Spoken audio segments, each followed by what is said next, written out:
My parents gifted my sister a $28,000 European cruise for her birthday and tossed me a $5 lottery ticket as a joke. They told me to use it to pay off my rusty car. I ended up winning $120 million. By the time they realized what they had handed me, my phone was already showing 57 missed calls from them. Before I continue my story, let me know where you are watching from in the comments below. Hit like and subscribe if you have ever been treated like the family disappointment only to prove everyone wrong. Growing up in the affluent suburbs of Atlanta, I learned very quickly that love was a transactional currency in our household. My parents, Vivian and Desmond, measured a person's worth strictly by their zip code, their designer labels, and their proximity to power. As an African American family that had fought hard to climb the social ladder, they were obsessed with maintaining a flawless image. My younger sister Monique understood this assignment perfectly. She was the golden child, the pageant queen, who married Preston, a white wealth manager at a top-tier corporate bank. Preston was arrogant, condescending, and brought the kind of generational wealth aesthetic my parents craved. They worshipped the ground he walked on. I was the exact opposite. My name is Cleo, and at 32 years old, I was the designated family scapegoat. I did not care about country clubs or socialite brunches. I worked as a forensic accountant, a job that required me to dive deep into financial records to uncover corporate fraud and embezzlement. I loved my job. I was brilliant at untangling webs of deceit, finding hidden assets, and holding corrupt executives accountable. But because my salary was modest and I drove a 10-year-old Honda Civic, my family viewed me as an utter failure. Every holiday, every family gathering was an opportunity for them to remind me of my shortcomings. But nothing could have prepared me for the absolute humiliation they planned for our joint birthday dinner. The evening started at a notoriously exclusive steakhouse in downtown Atlanta. The air in the private dining room was thick with the smell of expensive cologne and roasted garlic. I sat at the far end of the long mahogany table sipping my tap water while the rest of my family ordered bottles of imported wine. It was supposed to be a shared celebration for my 32nd birthday and Monique's 30th. But as usual, the spotlight was entirely on my sister. I watched in silence as my mother Vivian stood up and tapped her crystal glass with a silver spoon.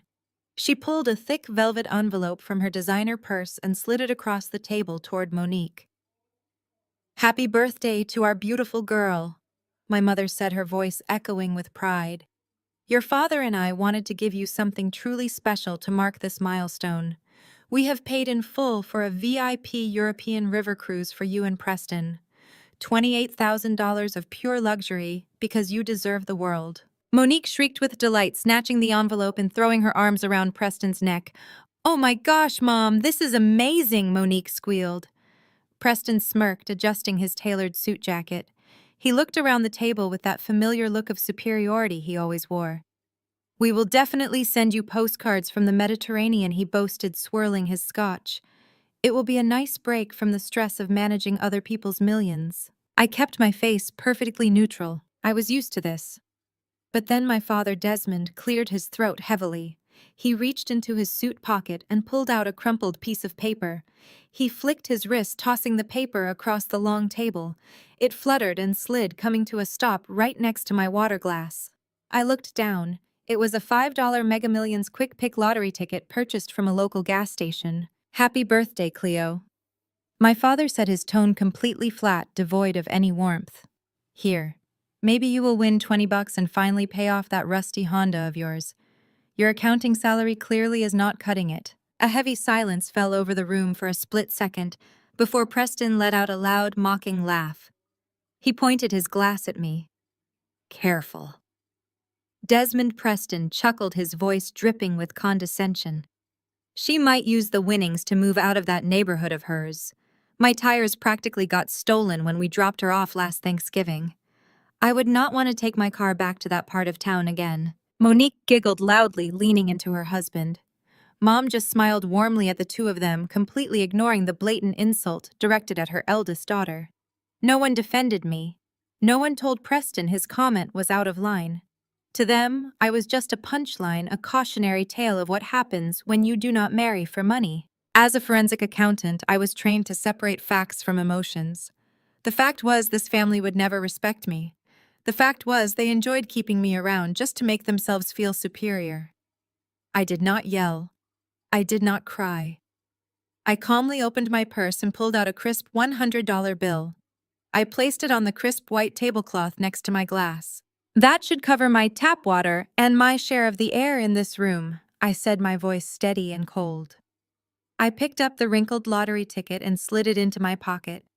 I stood up and pushed my chair back. "Where do you think you are going?" my mother demanded, her fake smile dropping instantly. "We have not even ordered the birthday cake yet. You are embarrassing us, Cleo. Sit down." "I am going back to the neighborhood Preston is so terrified of," I replied evenly. "Enjoy your cruise." I turned my back on their shocked faces and walked out of the restaurant holding my head high. The drive back to my apartment was quiet. My old car rattled slightly on the highway, but it was mine. I had bought it with my own money earned from my own hard work. I unlocked the door to my modest apartment, dropped my keys on the kitchen counter, and let out a long breath. The apartment was small, but safe. I sat on my worn sofa and pulled the crumpled $5 ticket from my pocket. It was drawing night. I had never played the lottery in my life. The mathematical odds of winning were so astronomically low that my logical brain considered it a foolish tax on the desperate. But just for the sake of closure, a habit ingrained in me from years of auditing, I opened the lottery app on my phone to check the winning numbers. The numbers flashed across my bright screen.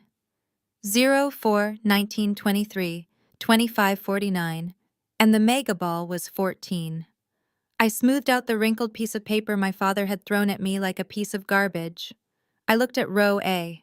The printed numbers read 0, 4, 19, 23, 25, 49, and 14. I blinked. My vision blurred for a second. I rubbed my eyes hard and looked again. I read the numbers aloud in the empty room, speaking slowly to ensure I was not hallucinating. 0, 4, 19, 23, 25, 49. Megaball 14. They matched perfectly. Every single number was an exact match. I checked the jackpot amount listed at the top of the app. $120 million. For a long, suspended moment, the only sound in the apartment was the low hum of my refrigerator. I did not jump up and down. I did not scream in joy. I did not call a friend to celebrate. My training as a forensic accountant immediately took over my nervous system. I knew exactly what $120 million represented. It was not just financial freedom. It was a massive, dangerous target painted squarely on my back. Wealth of this magnitude destroyed lives, ruined relationships, and attracted predators. And I knew exactly who the biggest predators in my life were: my own parents and my brother-in-law Preston. I knew exactly how the scenario would play out if I told them. My father would immediately claim ownership of the ticket, stating that he bought it with his money. Preston would aggressively demand to manage the funds, insisting that I was incapable of handling such wealth. My mother would expect me to fund their lavish country club lifestyle unconditionally. I needed to move fast, and I needed to move in absolute silence. I immediately powered down my personal cell phone. I took the device into my bedroom and tossed it into the back of my dresser drawer. I opened my encrypted work laptop and began researching the specific state lottery laws in Georgia. I needed to know my rights. I found exactly what I was looking for. Georgia law allowed lottery winners who won over $250,000 to claim their prizes completely anonymously. I could shield my identity from the public, from the press, and most importantly, from my family. But I needed an impenetrable legal fortress. First thing Monday morning, I drove to the financial district. I walked into the offices of the most ruthless and elite wealth protection law firm in Atlanta. I bypassed the standard reception desk and demanded an emergency consultation with their senior managing partner. Once the heavy oak doors of his office closed behind me, I slid the winning ticket across his desk. Within 48 hours, we established a completely anonymous blind trust. I named the entity Vanguard Holdings. The legal structure was ironclad and layered with multiple non-disclosure agreements, completely masking my identity as the sole beneficiary. The law firm handled the entire claim process, submitting the ticket to the lottery headquarters on my behalf. I opted for the lump sum payout. For the next 7 days, I lived as a ghost. I contacted my accounting firm from a secure email and requested immediate personal leave. I stayed inside my apartment ordering groceries online and reviewing the thick stacks of legal and tax documents my lawyer had couriered over. By Wednesday, the local news stations were buzzing with the massive announcement. A single quick pick ticket sold at a suburban gas station had won the $120 million Mega Millions jackpot. The news anchors laughed and joked on television, speculating about who the lucky mystery billionaire could be. I sat on my sofa, sipping black coffee, watching the screen with a calm, calculating focus. I was busy planning my next move. The money cleared the banking system on the 7th day. Exactly $67 million after federal and state taxes was successfully wired into the highly secure accounts managed by Vanguard Holdings. The transaction was complete.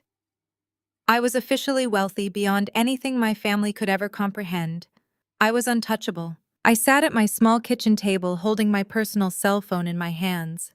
The absolute silence of the past week had been peaceful, almost therapeutic, but I knew I could not hide forever. It was time to face the reality of my situation. I pressed my thumb against the power button and held it down. The screen glowed to life, displaying the manufacturer logo. As soon as the device connected to the cellular network, the phone practically exploded in my hand. It began to vibrate uncontrollably, sliding across the tabletop. Notifications flooded the screen in a rapid, relentless sequence.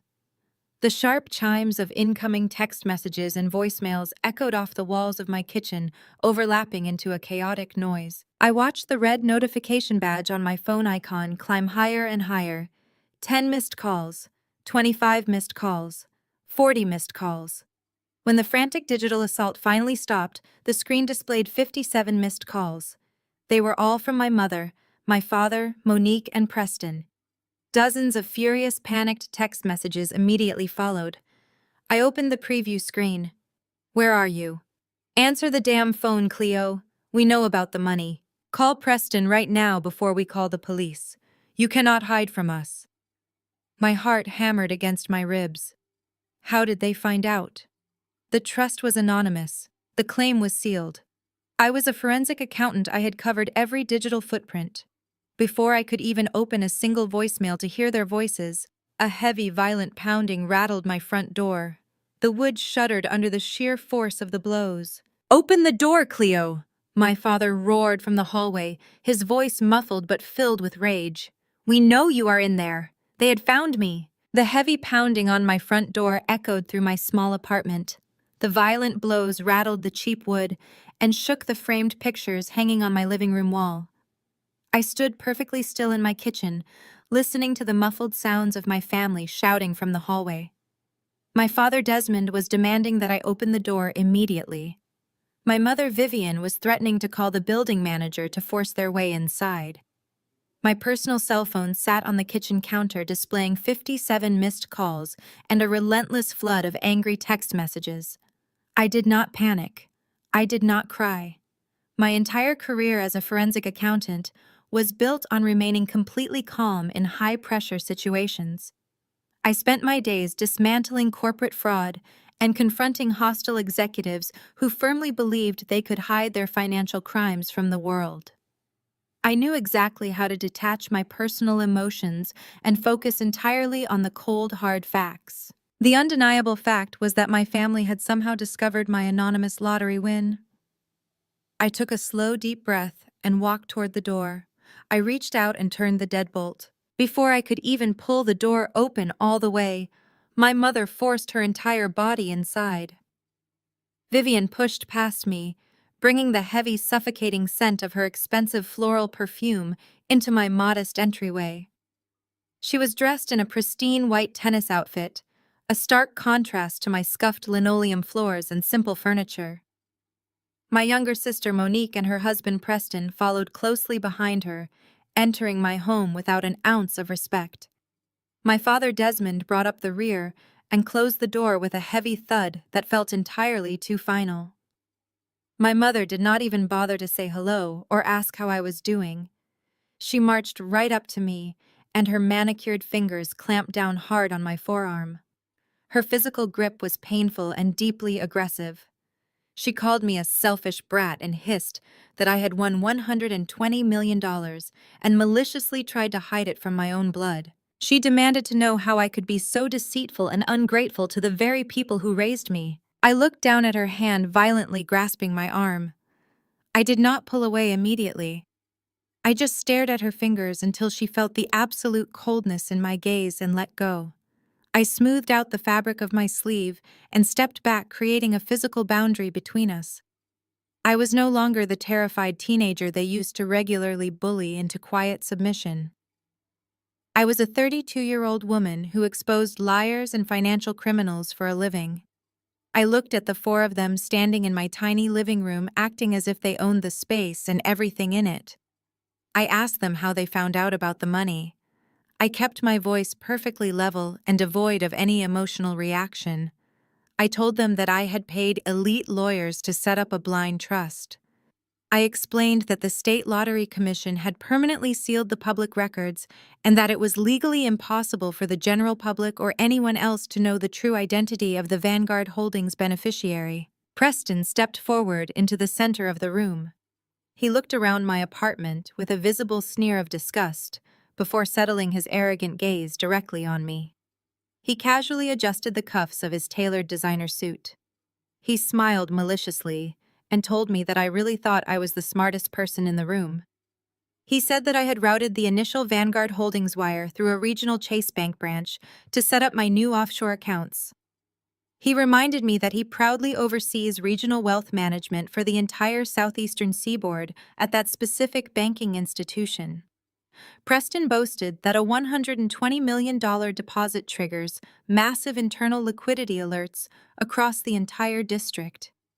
He crossed his arms over his chest and told me that I was simply not smart enough to hide my money from him. He paced across my faded rug, acting as though he was a king surveying his newly conquered territory. He explained his surveillance process with immense and foolish pride. He said that when he saw the massive alert populate on his secure system, he instantly knew it was highly suspicious. A brand new anonymous trust, receiving the exact payout amount of the local lottery jackpot, was too much of a coincidence for him to ignore. So he used his top-tier executive banking clearance to access the highly confidential routing metadata. He illegally bypassed the legal trust name and tracked the origin files straight back to my personal social security number and private identification records. He laughed a harsh, cruel sound and said that I honestly thought a little legal paperwork would keep him from finding out about our family money. The phrase "our family money" hung in the quiet air of my apartment like a foul odor. Monique crossed her arms over her chest and glared at me with absolute contempt. She played the victim just as she had successfully done her entire life. She whined about how she could not believe I would do this terrible thing to them. She complained that they had struggled so much to maintain their high society lifestyle while I was just going to sit here in this terrible dump hoarding all that cash for myself. She said that we were supposed to be a loving family and that I owed them a massive share of the winnings for everything they had to put up with over the past 3 decades. My father Desmond stepped forward and reached into his expensive leather briefcase. He pulled out a thick stack of legal documents and slammed them down onto my cheap kitchen table. The sound made a sharp crack in the room, but I kept my facial expression entirely blank. Desmond used his deep, commanding voice, the exact tone he always used when he wanted to force me into silent submission. He stated that he was the one who physically bought the winning ticket at the restaurant, so legally, half of that money belonged to him. He declared that since I clearly lacked the fundamental financial literacy to manage this kind of extreme wealth, they had graciously made arrangements on my behalf to protect the funds. I looked down at the documents resting on the table. The bold text at the top of the page read, "Irrevocable Power of Attorney and Asset Transfer Agreement." I looked back up at my father and asked him what exactly this was supposed to be. Desmond aggressively tapped the thick paper with his index finger. He demanded that I sign $60 million over to Preston's wealth management firm right now without any further discussion. He brought up my past failures, claiming that I could not even manage to keep my college scholarship when I was 18 years old. He shouted that I would completely blow this entire fortune in a single year if they stupidly left it in my incompetent hands. The mention of my lost college scholarship was a classic psychological manipulation tactic. It was their absolute favorite piece of revisionist family history. When I was 18 years old, I earned a full academic ride to a highly prestigious university based entirely on my own merit and relentless studying. However, the scholarship required a very small parental contribution to cover the remaining costs of room and board. My parents completely refused to pay it, claiming they desperately needed the funds for Monique's elite cheerleading pageants and expensive private prep school tuition. I was forced to forfeit the prestigious scholarship and take out crippling high-interest student loans to attend a local state college instead. They had deliberately sabotaged my education and my future to favor my sister. Yet for 14 long years, they had weaponized that exact failure against me. They constantly rewrote the narrative, claiming I lost the scholarship because I was not smart enough or dedicated enough to succeed.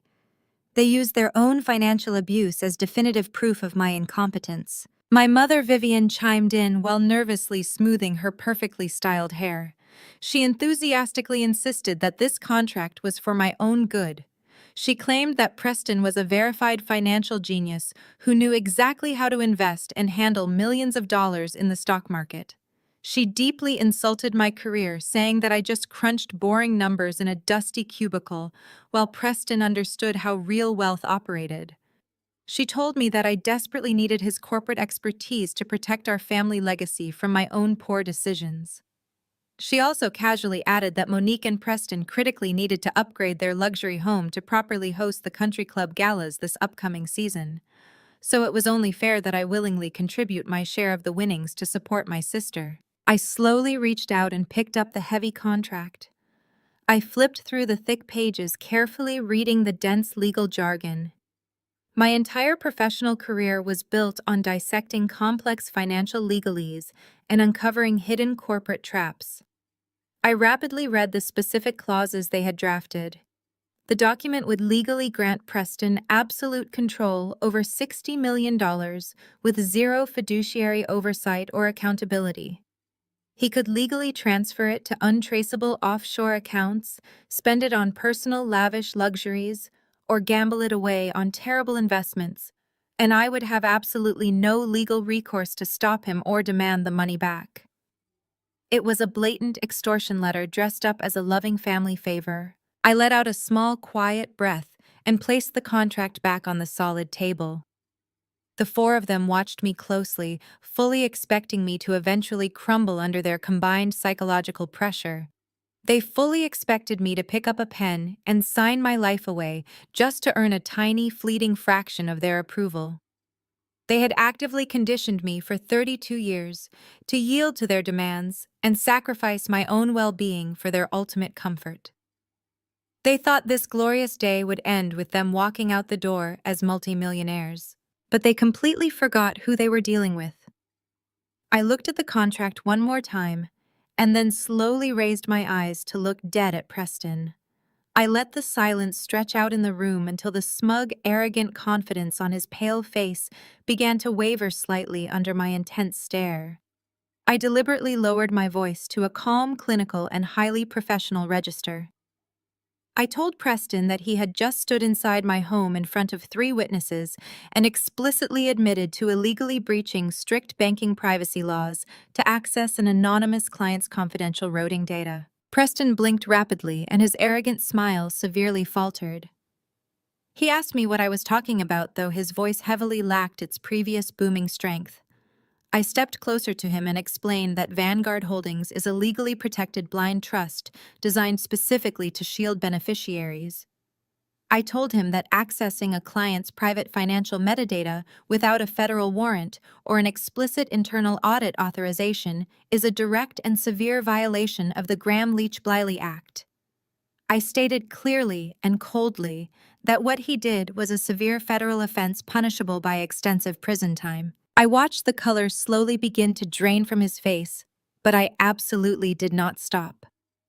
I told him that he had maliciously used his executive banking clearance for personal financial gain to illegally track a private citizen's assets. I pointed out that he deliberately bypassed rigid security protocols on a 9-figure deposit simply because he was greedy and insatiably curious. I asked him if the Federal Bureau of Investigation knew that he commits federal wire felonies to appease his father-in-law. I asked him if the massive compliance department at Chase Bank knew that he routinely shatters strict federal banking regulations to stalk women in his own family. The room went completely still.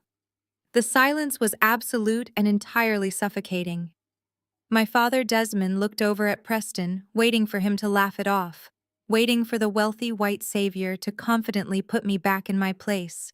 But Preston did not laugh. His jaw tightened aggressively, and a thick bead of cold sweat formed at his temple. He knew I was exactly right. He was a high-level banking executive, and he fully knew that he had just confessed out loud to a career-ending prison sentence-level federal crime. My mother. Vivian broke the suffocating silence, her voice trembling slightly with newfound fear. She frantically asked Preston what I was talking about and demanded that he tell me to shut up and sign the legal papers. She aggressively tugged on his expensive suit sleeve, waiting for him to assert his dominance over me and save their grand financial plan. But Preston could not speak a single word. He just stood there, completely frozen in terror, staring at me. He recognized for the very first time that the quiet scapegoat sister sitting in the corner all those years was not a helpless punching bag. I was an apex predator in my own professional domain, and he had just willingly stepped straight into my trap. Preston backed away slowly, his arrogant smirk completely dissolving into an expression of absolute panic. He looked like a cornered animal realizing he had stepped into a trap he could not buy his way out of.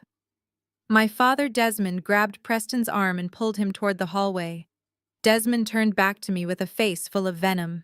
He shouted that this was not over and declared that he was going to hire the best lawyers in Atlanta to sue me for every single penny of the lottery winnings. He promised to freeze my assets by Monday morning and drag my name through the mud until I surrendered the money to the family. My mother, Vivian, hurled one last look of absolute disgust at me before following the men out of my apartment. Monique just cried fake tears, complaining that I was destroying her future. The door slammed shut, leaving me standing alone in the heavy silence of my living room. I did not waste time feeling sorry for myself. I knew my father was serious about tying up my money in a frivolous lawsuit. I knew Preston was dangerous now that he was backed into a corner. They thought they could intimidate me into submission because they forgot that I spent my entire life being invisible, which made me a phenomenal observer. I opened my secure laptop and went to work. As a forensic accountant, my specialty was dismantling financial lies. People lie, but numbers never do. I used a fraction of my new wealth to hire the most ruthless private investigative firm in the state. They had access to databases and financial records that ordinary citizens never see. I gave them a single target named Preston. I instructed them to pull every public record, every property deed, every corporate filing associated with his name and his wealth management firm. While they gathered the raw data, I began to build a digital map of his financial ecosystem. I tracked the movement of capital between his known addresses and his business entities. I requested the private investigators to physically tail Preston to see where he was spending his time during the day when he claimed to be at executive board meetings. The reports came back showing he was frequently visiting seedy off-the-grid lending offices and meeting with aggressive shadow creditors. He was pawning off expensive jewelry that Monique believed was safely stored in their bank vault. He was liquidating every single asset he could discreetly access without triggering spousal alerts. It took 3 days of relentless analyzing. I barely slept as I drank black coffee and stared at spreadsheets until my eyes burned. What I found was a financial house of cards so fragile that a single breath would blow it all down. Preston was not a wealthy man. He was a spectacular fraud.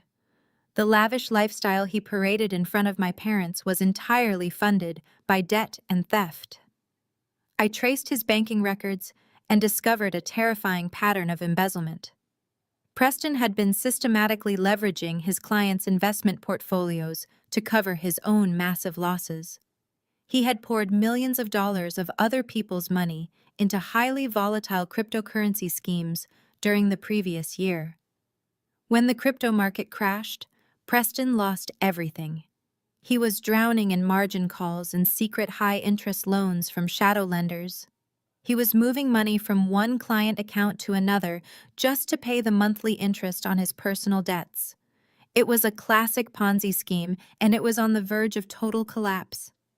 As I sifted through the endless rows of digital spreadsheets, I realized that Preston was not just a terrible investor, he was a desperate man backed into a very dangerous corner. He had created a sprawling web of shell companies with names that sounded legitimate, but were essentially empty vessels used to bounce stolen funds around the globe. But the worst discovery was yet to come. I decided to run a forensic trace on my parents' financial records just to see how deeply Preston had integrated himself into their lives. My heart sank as the numbers populated on my screen. My parents had given Preston full access to their life savings, believing his promises of exclusive high-yield returns. Instead, Preston had completely drained their retirement accounts. The money my father had worked decades to save was entirely gone. I tracked a specific wire transfer of $400,000 that originated from my parents' joint savings account. Preston had routed it through 3 different dummy corporations before it finally landed in a cryptocurrency exchange account registered under a fake name. Within 24 hours, that entire sum was wiped out in a highly leveraged margin trade. He was literally gambling my parents' future on a daily basis and losing every single time. I dug deeper into recent transactions and found the billing records for the luxurious European river cruise my parents had gifted to Monique for her birthday. Preston had not paid for it, and my parents had not paid for it in cash. Preston had secretly opened a new high-limit credit card in my father's name. He charged the $28,000 vacation to Desmond and left my father to bear the crushing interest payments. Preston was a parasite feeding on my family, and my parents were too blinded by his whiteness and his perceived status to realize they were being bled dry. The sheer audacity of his crimes made my blood run cold. He was sitting at our family dinner table laughing at my cheap car, while actively stealing the very roof over my parents' heads. Armed with an undeniable mountain of financial evidence, I decided to give my parents one final chance. Despite decades of emotional abuse and blatant favoritism, I still felt a lingering sense of duty to save them from total ruin. I called my father on Saturday morning and ignored his hostile greeting. I simply stated that I had information about Preston that they urgently needed to see.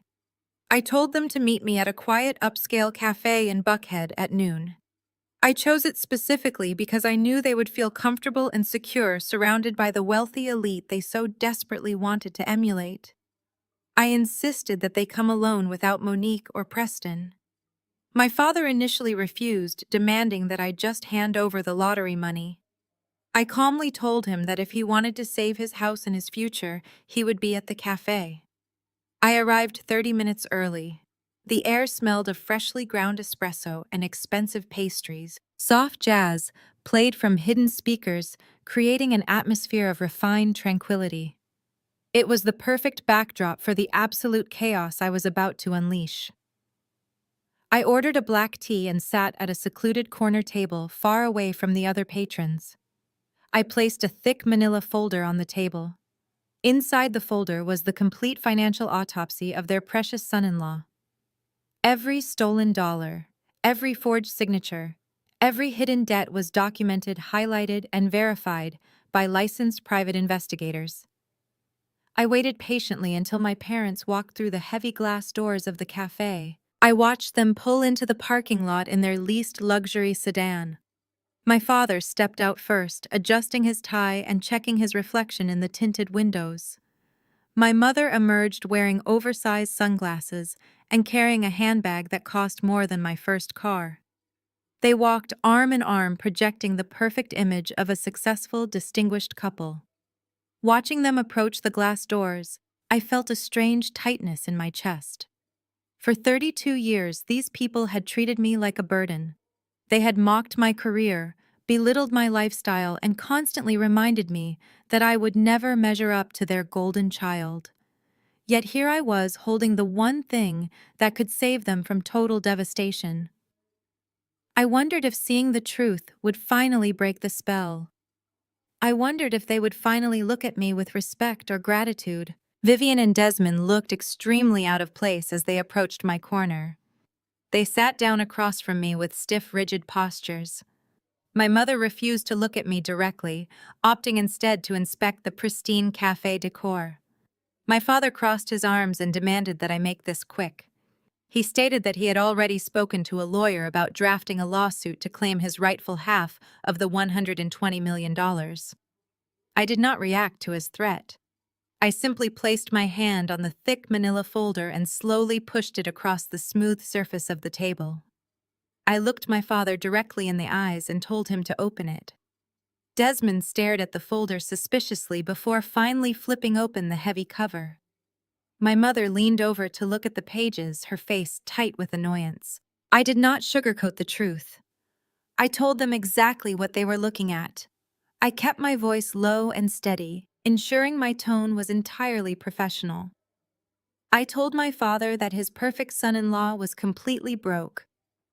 I pointed to the specific bank statements highlighted in bright yellow ink. I explained that Preston had lost millions of dollars in unregulated cryptocurrency markets. I showed them the transfer logs proving that Preston had illegally drained their entire retirement savings just to keep himself out of federal prison. Desmond stared at the numbers as his eyes darted rapidly across the page. The financial terminology was complex, but the bottom line was unmistakably clear. The account balances read zero. I watched my father's shoulders tense as the reality of the numbers began to register in his mind. I then pulled out the final piece of evidence. I slid the credit card statement across the table. I tapped my finger on the $28,000 charge for the VIP European River cruise. I told my father that Preston did not buy that vacation for Monique. I explained that Preston had fraudulently opened a credit card using Desmond's social security number and charged the entire trip to my parents. I told them that they were currently sitting on a mountain of debt created by the man they worshipped. I waited for the realization to wash over them. I waited for the shock, for the anger at Preston, for the sudden understanding that I was trying to save them from a catastrophic financial collapse. I expected them to demand more proof, or perhaps break down in tears. I was prepared to offer them a small fraction of my lottery winnings to help them recover their stolen retirement funds. I was ready to be the daughter they never appreciated, but finally needed. Instead, my mother Vivian suddenly slammed the folder shut. The sound echoed loudly in the quiet cafe, causing several patrons to turn and stare. Her face was contorted with a level of pure rage I had never seen before. She stood up so quickly that her chair scraped violently against the floor. Before I could even process her movement, she reached across the small table and slapped me hard across the face. The physical impact was shocking. My cheek burned instantly, radiating pain down into my jaw. Several people at the surrounding tables gasped audibly. A waiter carrying a tray of coffees stopped dead in his tracks, his eyes wide with shock. The entire cafe went completely silent. My father did not flinch. He did not try to stop her. He just sat there glaring at me with equal hatred. My mother stood towering over me, her chest heaving with exertion. Her eyes were completely wild, filled with a toxic mixture of denial and hatred. She leaned over the table, her voice trembling with furious indignation. She yelled that I was a jealous, vindictive liar, She screamed that I had maliciously forged these documents to frame Preston. She claimed I was doing all of this just to make them look foolish, so I could keep the entire lottery fortune for myself. She said that Preston was a good man, from a good family, and that I was nothing but a bitter failure, who could not stand to see my sister happy. She pointed a shaking finger at my face. She declared loudly that I was dead to them. She told me to take my fake evidence and my stolen money and rot in hell. Vivian turned on her heel and stormed out of the cafe. Desmond stood up, smoothed his jacket, and followed her without a single word. He did not care that his wife had just assaulted his own daughter in a crowded public space. He only cared that I had dared to challenge the fantasy they had built their entire identity around. I sat alone at the table. I slowly raised my hand and touched my burning red cheek. The physical pain was sharp, but the emotional clarity was absolute. They were presented with undeniable proof of their own destruction, and they chose to protect the white man who was robbing them blind simply because he provided them with the illusion of status. They chose their own toxic vanity over the truth. They chose the man ruining them over the daughter trying to save them. I looked at the abandoned folder on the table.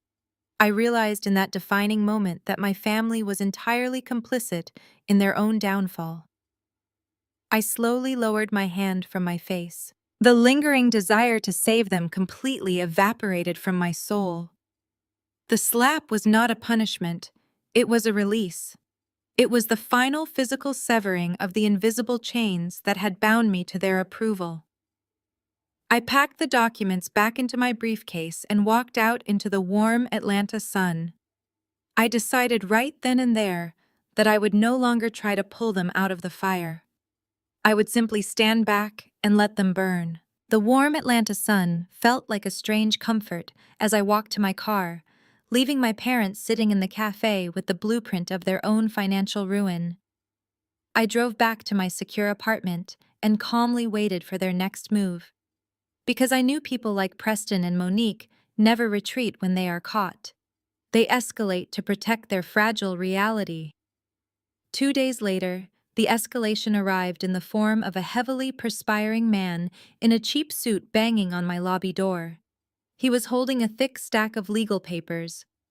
I had been officially served. I sat at my small kitchen table and read through the lawsuit page by page. The sheer audacity of it almost made me smile.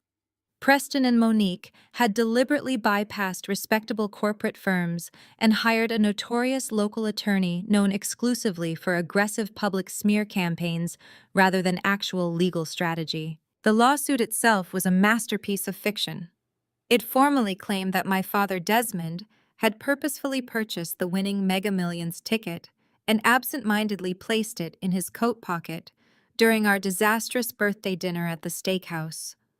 The document alleged that I had maliciously stolen the ticket from his coat while he was distracted by the celebration and fraudulently claimed the $120 million as my own. It was a complete fabrication, a desperate lie woven together by two greedy people who needed cash immediately to avoid federal prison. But they did not just file the lawsuit in the local county court. They purposefully sent copies to every major news outlet and gossip blog in Atlanta. By the next morning, my quiet, anonymous life was entirely shattered. I woke up to the heavy thumping sound of news helicopters circling above my apartment building. Local reporters were camped out on the sidewalk, shoving heavy microphones and bright camera lenses at anyone who walked in or out of my lobby. My personal phone was completely useless, flooded with interview requests and violent hate mail from strangers who had read the sensationalized morning headlines. Daughter steals $100 million jackpot from elderly parents was the dominant narrative playing across every local channel. It was the perfect tabloid story, and my toxic family was playing the local press like a finely tuned instrument. The ultimate blow came around noon when I received a highly secure urgent email from the senior partners at my forensic accounting firm. They requested an immediate remote meeting. When I logged onto the video call, their faces were incredibly grim. They told me that while they highly valued my exceptional work and flawless track record, the current media circus surrounding my name was a massive liability for a firm that handled extremely sensitive corporate audits. Clients require absolute discretion, they explained while nervously avoiding eye contact with my image on the screen. They said that until this ugly legal matter was fully resolved, they had no choice but to place me on indefinite administrative leave. I nodded, calmly, thanked them for their time, and closed the laptop. My family was actively trying to destroy my professional reputation, the one thing I had built entirely on my own through years of grinding hard work. They desperately wanted to paint me as the ultimate villain, so Monique eagerly took her performance to local daytime television. I sat on my sofa and watched her appear on a popular Atlanta morning show. She wore a modest pastel dress specifically chosen to make her look incredibly innocent and heartbroken. She sat on the velvet studio couch and squeezed out perfect crocodile tears for the high-definition cameras. She told the deeply sympathetic television host that our family was absolutely devastated by my horrific betrayal. She claimed that my father was suffering from severe physical and emotional distress because his own flesh and blood had robbed him of his peaceful retirement dreams.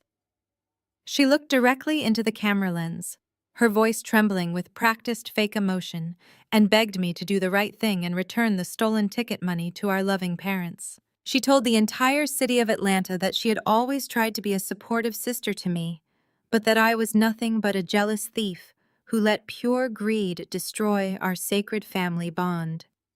It was a masterclass in dark psychological manipulation, and the viewing public swallowed it whole.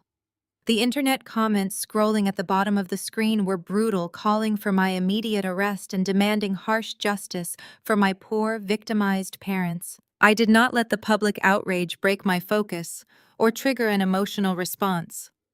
Instead, I requested a highly secure private meeting with the senior managing partner of the elite wealth protection firm handling my Vanguard Holdings trust. I sat in his sprawling modern office overlooking the vast Atlanta skyline while he carefully reviewed the lawsuit my family had filed against me. He tossed the thick document onto his polished mahogany desk with a quiet, dismissive scoff. He looked at me and stated that this lawsuit was completely frivolous and essentially legal garbage. He explained that we could easily crush their entire case in a single afternoon hearing. He reminded me that his firm had already secured the surveillance footage from the gas station, proving my father never stepped foot inside to buy a ticket that day. He noted that we had the sworn affidavits and the restaurant receipts, showing my father threw the ticket at me in front of multiple waitstaff. He confidently told me that we had a mountain of irrefutable digital evidence that would have their cheap lawyer laughed out of court and severely sanctioned by the state bar. He leaned forward and promised that we could win this easily and completely restore my public reputation by the end of the week. I looked out the floor-to-ceiling windows at the sprawling city far below. I thought about my mother violently slapping me in the quiet cafe when I tried to save them from ruin. I thought about Monique crying fake tears on television to destroy my career. I thought about Preston secretly mortgaging my parents' house to cover his illegal cryptocurrency debts while boldly pretending to be the victim of my supposed greed. I turned back to my highly paid lawyer and told him no. I told him that I did not just want to win a simple lawsuit. Winning was entirely too easy, and it would only send them scurrying back into the shadows to plan their next manipulative attack against me. I told him that I wanted them to completely expose themselves to the world. I wanted them to dig a financial and legal hole so incredibly deep that they could never possibly climb out of it. I specifically instructed my lawyer to heavily delay the court proceedings and deliberately hold back all of our exonerating evidence. I explained that I needed Preston to truly believe he was actually winning the public relations war. I needed him to feel just enough false confidence to make a massive fatal mistake. I knew exactly how to manipulate a cornered financial criminal because I spent my life studying their behavior. I knew Preston was rapidly running out of time. My previous forensic dive into his personal accounts proved that his shadow lenders were aggressively closing in on him. The bank auditors would soon discover the millions of dollars he had illegally embezzled from his wealthy clients.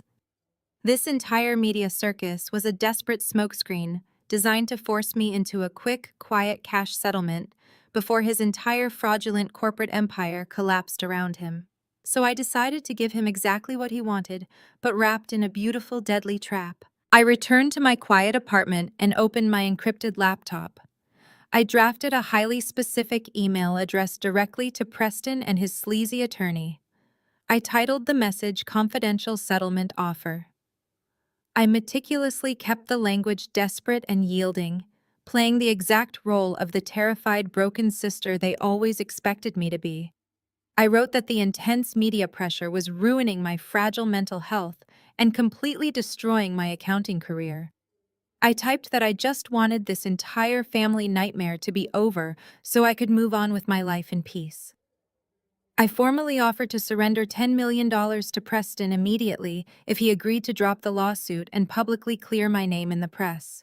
But I included one very specific legally binding condition in the text of the email. I stated that because my assets were currently frozen in a highly complex offshore holding trust, I could not write a standard domestic check or wire the funds to a regular local bank. I told him that the $10 million had to be wired directly to an offshore account of his choosing.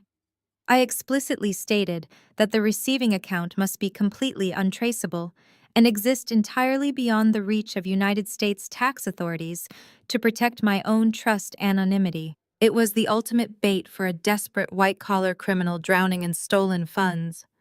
A standard domestic transfer would instantly trigger severe banking audits and massive IRS flags, which Preston absolutely could not afford with his ongoing embezzlement schemes about to be exposed.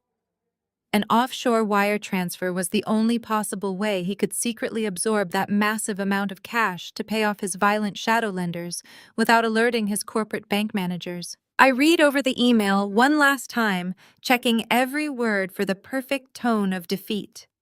I hit send and watched the message vanish into the digital ether. I sat back in the quiet isolation of my apartment, listening to the distant hum of city traffic outside my window. I knew exactly what was happening in Preston's greedy mind at that very moment. I was handing him the exact shovel he needed to dig his own grave. If he accepted the settlement offer and provided me with his secret offshore routing numbers, he would be committing heavily documented federal extortion and international money laundering. He would be directly handing me the definitive, unassailable proof of his hidden financial network that I needed to destroy him. The trap was perfectly set and the bait was incredibly sweet.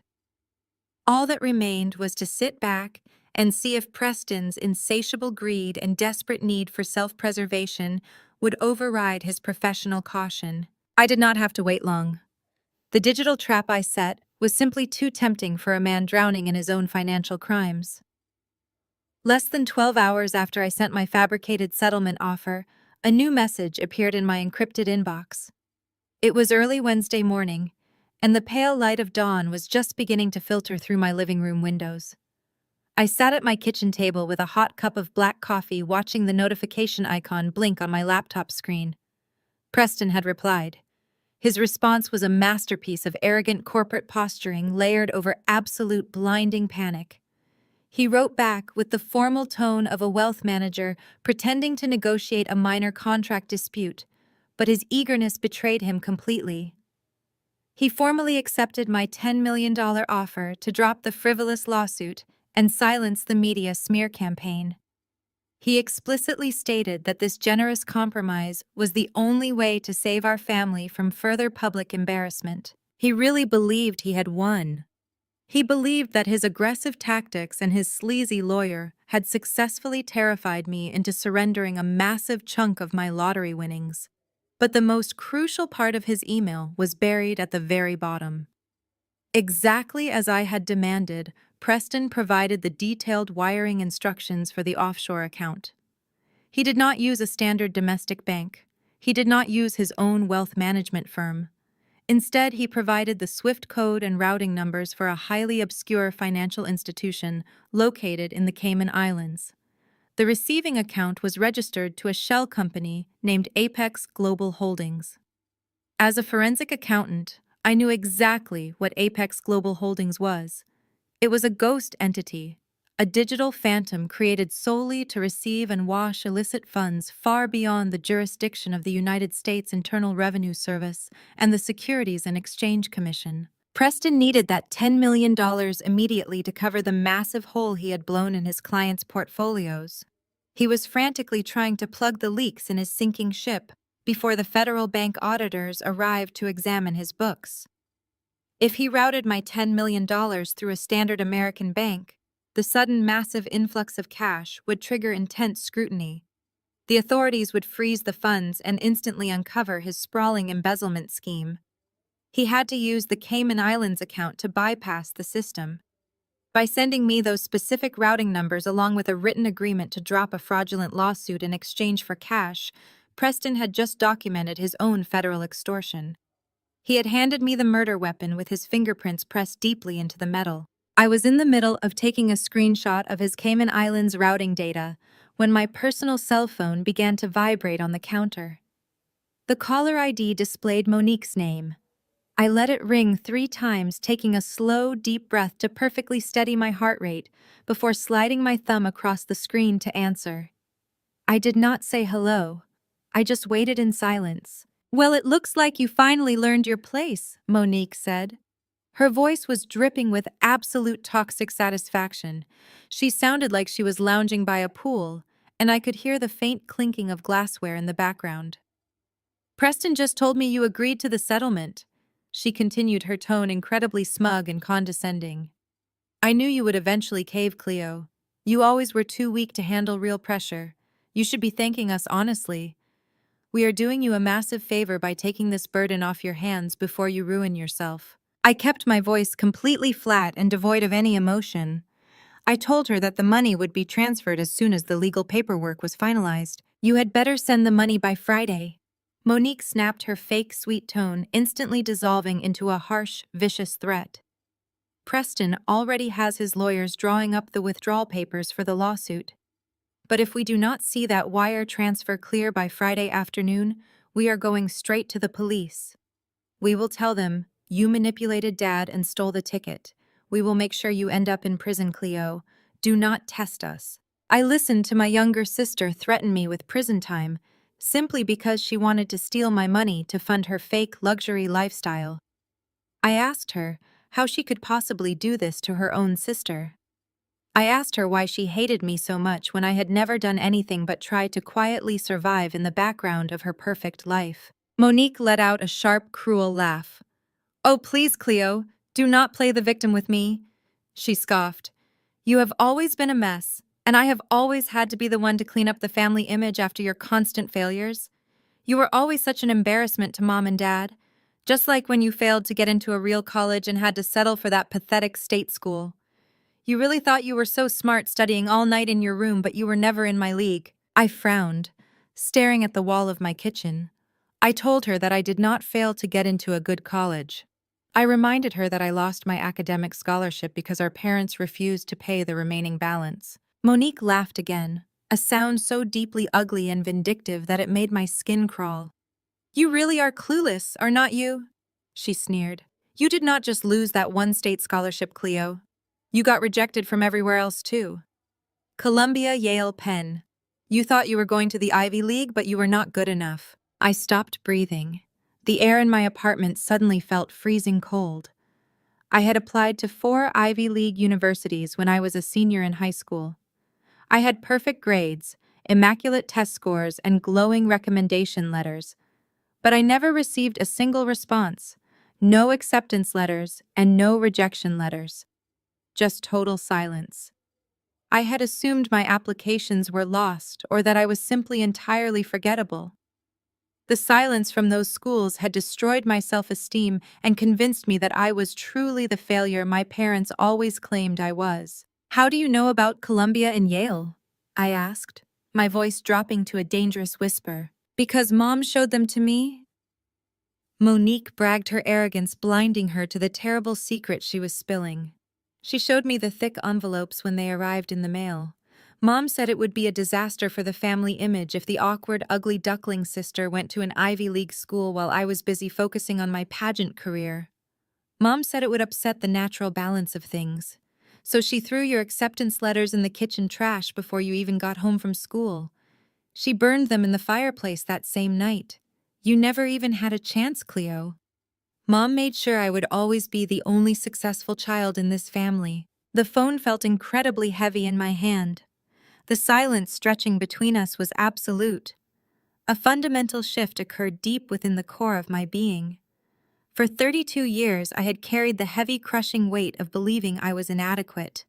I had built my entire life around the painful assumption that I was not smart enough or special enough to achieve greatness. I had accepted my role as the family disappointment because I believed the evidence supported it. But it was all a lie.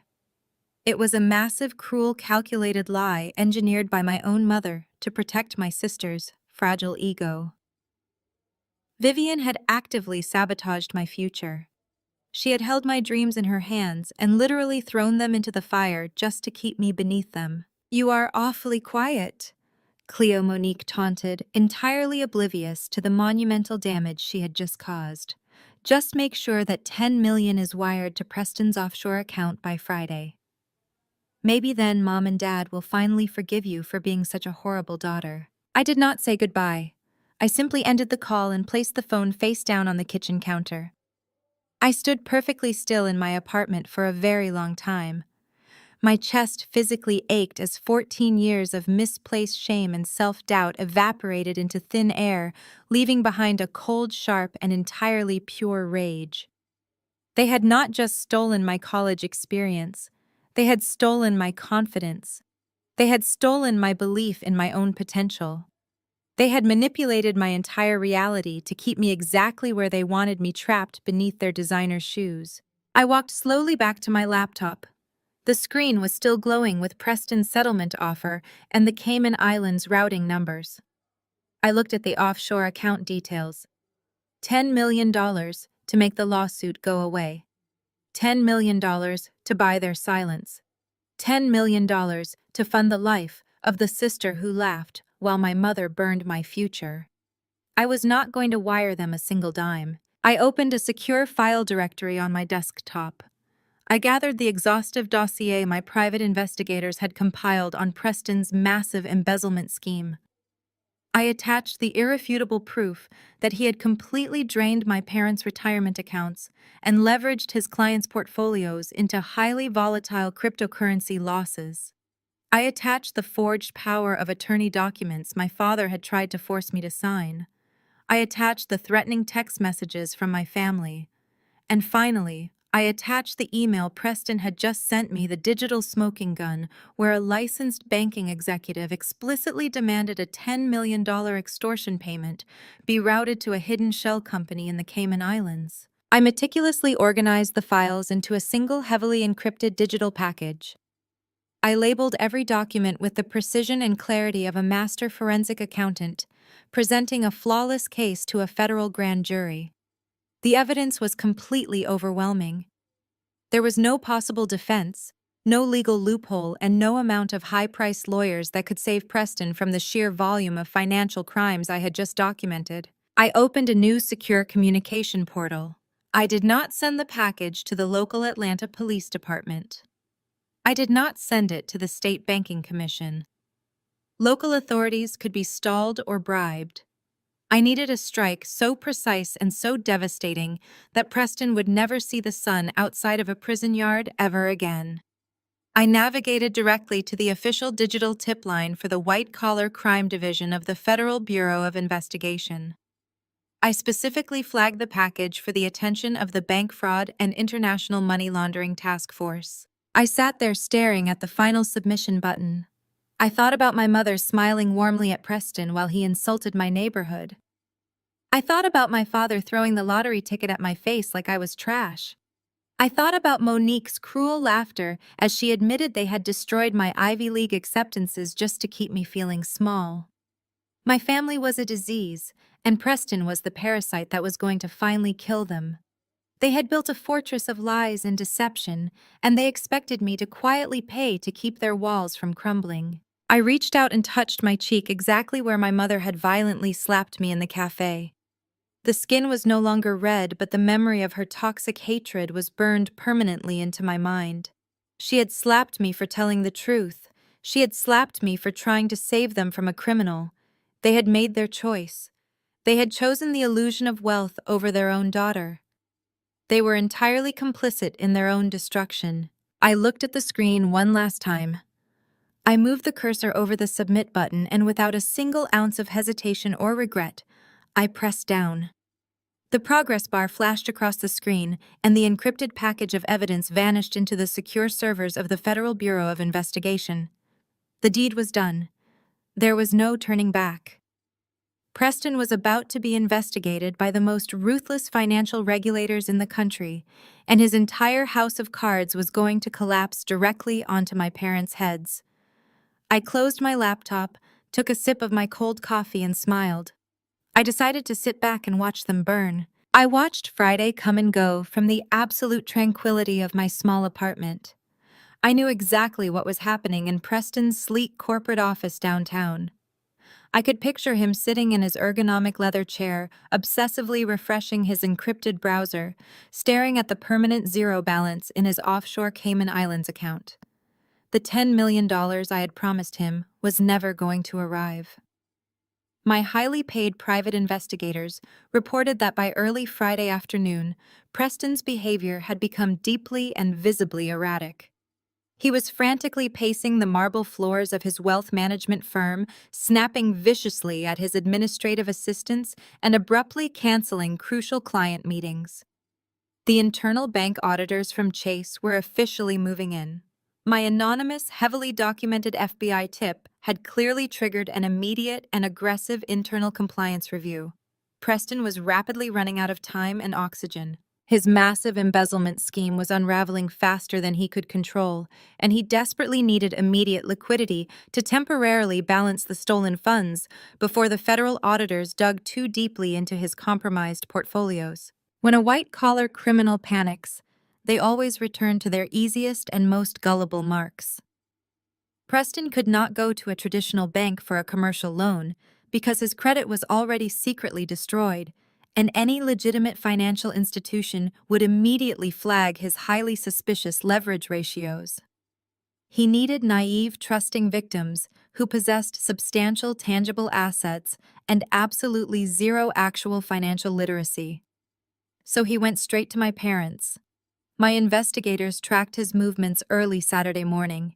He drove his leased luxury car to my parents' affluent suburban neighborhood, pulling up to the pristine colonial estate, where I had spent my entire childhood, feeling entirely invisible and unwanted. My father, Desmond, and my mother, Vivian, welcomed him with open arms, completely unaware that they were inviting a desperate cornered predator into their sanctuary.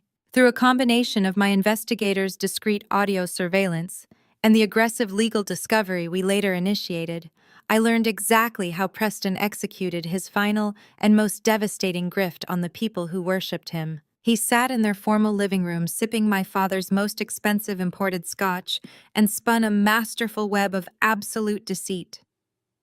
He played the role of the stressed but brilliant financial savior with perfect precision. He told Desmond and Vivian that the frivolous lottery lawsuit against me was temporarily tying up his own firm's liquid capital, preventing him from executing a massive trade. He lied effortlessly, claiming that he had an unprecedented, strictly confidential investment opportunity that required an immediate cash injection to secure a guaranteed astronomical return. He used all the right corporate buzzwords that my status-obsessed parents loved to hear. Elite access offshore dividends, exclusive bridge loan liquidity event. He told them that because of his temporary liquidity crunch, he urgently needed them to put up the family estate as collateral for a short-term commercial loan. He looked them dead in the eye and promised them that the money would be safely returned within 30 days, along with a staggering profit margin that would secure their legacy forever. My parents, who had ruthlessly scrutinized my every move my entire life and violently rejected my attempts to save them just a few days prior, did not ask Preston a single critical question. They did not ask to see the investment prospectus. They did not request a third-party financial audit or consult an independent lawyer. My father, Desmond, who had always prided himself on being a savvy patriarch, simply nodded along with a greedy, ignorant glint in his eye. Desmond looked at Vivian and confidently declared that Preston was a true financial genius. He patted Preston aggressively on the shoulder and proudly told my mother that Preston's brilliant maneuvering would easily triple their investment in a matter of weeks. Desmond smiled his arrogant, condescending smile and said they would finally have enough liquid cash to buy that sprawling, historic summer house in Martha's Vineyard they had always envied but could never quite afford. They were so blinded by their toxic pursuit of high society status and their unwavering worship of my sister's husband that they willingly placed their heads directly onto the chopping block. Desmond eagerly took the gold-plated pen Preston offered and blindly signed the legal documents transferring the deed of their fully paid-off family estate to be used as collateral for a high-risk commercial loan. With the deed to my parents' house safely tucked into his designer leather briefcase, Preston immediately sought out a source for the quick cash. He could not go to a reputable banking institution, so he turned to the dark underbelly of corporate finance. He sought out a notorious shadow lender, a ruthless private equity firm operating on the fringes of the law that specialized in high-interest predatory loans for desperate executives who needed millions of dollars overnight with no questions asked. Preston thought he was being incredibly stealthy and brilliant. He thought he had successfully bypassed the standard rigid banking regulations to secure a $2 million lifeline to temporarily appease the federal auditors breathing down his neck. He gladly handed over the deed to my parents' home, signing an aggressive short-term loan agreement with astronomical interest rates and a completely ruthless immediate default clause. But Preston was entirely oblivious to the identity of the ghost entity currently backing that specific shadow lending firm. He was so blinded by his own sheer panic and towering arrogance that he failed to run a basic forensic background check on the private equity group, handing him the $2 million. If he had utilized even a fraction of the investigative skills I used every single day as a forensic accountant, he would have easily unraveled the corporate shell companies holding that firm together. He would have traced the hidden capital back through 3 complex layers of anonymous offshore holding companies. And he would have discovered the deeply poetic truth that the predatory shadow lender he just sold my parents' home to was a wholly owned subsidiary of Vanguard Holdings, the anonymous financial trust controlled entirely by me. I had anticipated his desperation the moment I sent the FBI tip. I knew he would need fast, unregulated cash, and I specifically directed my legal team to aggressively acquire the debt portfolios of the city's most notorious shadow lenders just to cast a wide net. Preston had walked blindly into the exact financial snare I had spent my entire professional life learning how to build. I sat at my kitchen counter holding a mug of coffee and watched the digital confirmation roll into my encrypted inbox. The $2 million wire transfer had been successfully dispatched to Preston's frantic banking accounts, and the digitally signed collateral documents were securely locked in my private legal vault. I slowly reached out and traced my fingers over the freshly printed copy of the deed resting on my desk. I was looking at the exact legal title to the massive colonial house on Maple Street. The house where my mother had viciously burned my Ivy League acceptance letters in the fireplace just to protect Monique's fragile ego. The house where my father had constantly reminded me that I was a profound failure who would never amount to anything. The house where Monique was crowned the beautiful golden child, while I was treated like an unwanted servant hiding in the background. My family had traded their ultimate symbol of wealth and generational security to a desperate criminal, and now, by an absolutely beautiful stroke of karmic justice, I was the one holding the paper. I was now their sole legal creditor. I owned their debt, and I held the absolute legal right to foreclose on their precious estate the very second Preston inevitably defaulted on his impossible loan terms. The sheer magnitude of the power shift was staggering and deeply intoxicating. With a single phone call to my elite legal team, I could have legally evicted them before dinner. I could have sent heavily armed county sheriffs to physically remove my mother and her matching designer luggage from the premises.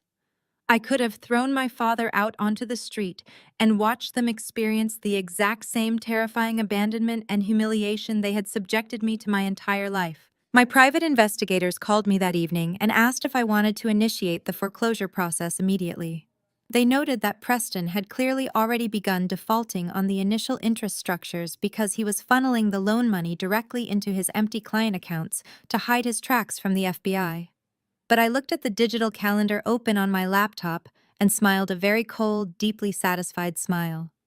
My parents were rapidly approaching the most important date on their toxic social calendar. Their massive annual summer gala was just a few weeks away. It was a lavish, highly publicized, catered event where they invited the absolute upper crust of Atlanta's elite to drink expensive imported champagne and marvel at our family's supposed immense wealth. They spent months meticulously planning every single detail, the floral arrangements, the ice sculptures, the string quartet, just to flaunt their flawless, untouchable image to the world. I realized that I did not want to evict them quietly on a random Tuesday afternoon while no one was looking.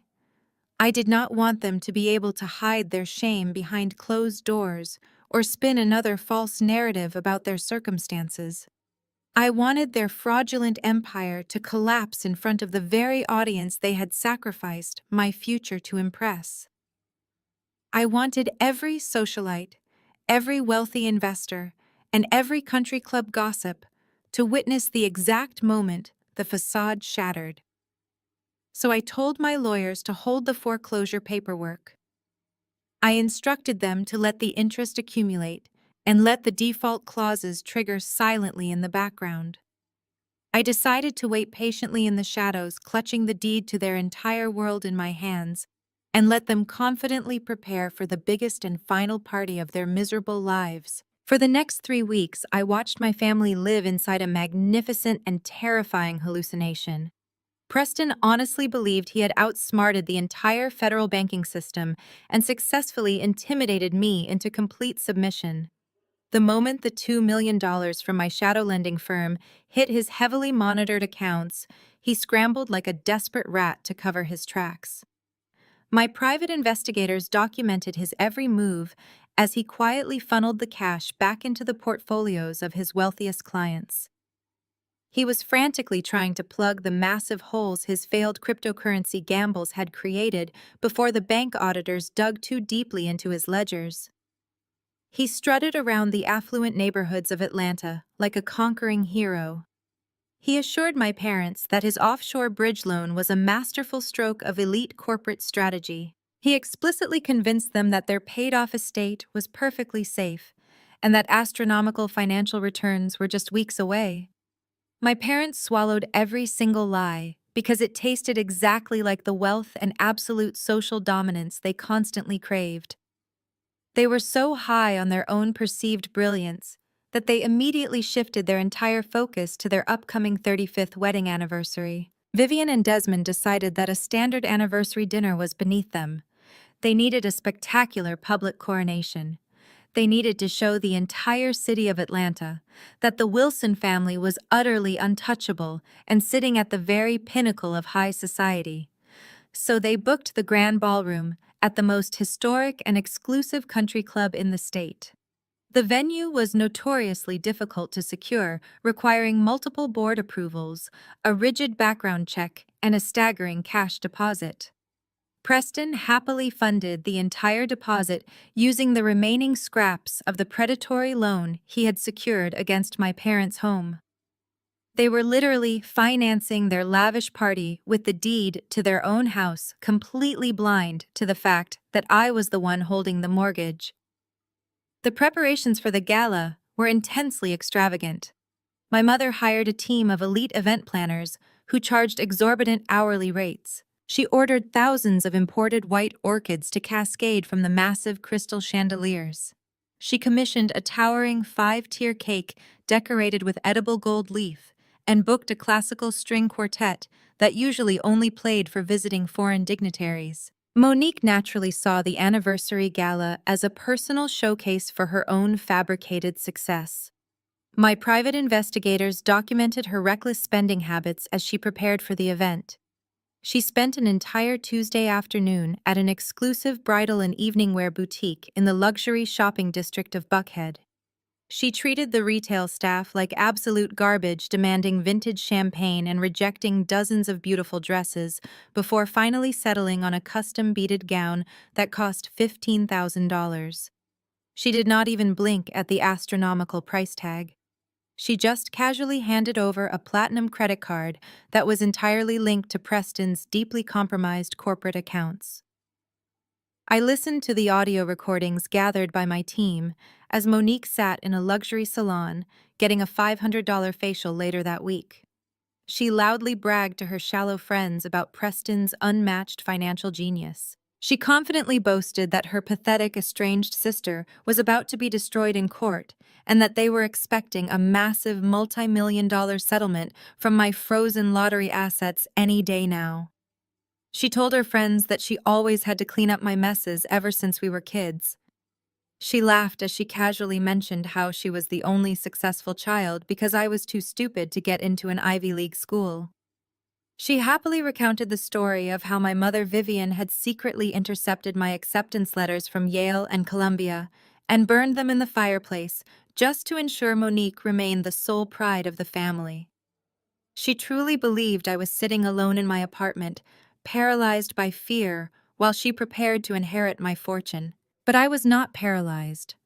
I was incredibly busy finalizing the mechanics of their total destruction. While my mother debated between silk napkins and velvet table runners, I was sitting in a sterile windowless conference room inside a highly secure federal building. I was working directly with 3 senior agents from the Bank Fraud Division of the FBI. They had received my anonymous encrypted dossier and immediately verified the Cayman Islands routing numbers Preston had sent to me in his extortion email. The agents were absolutely thrilled with the clean, irrefutable trail of digital evidence I had handed them. We spent hours meticulously walking through Preston's digital footprint.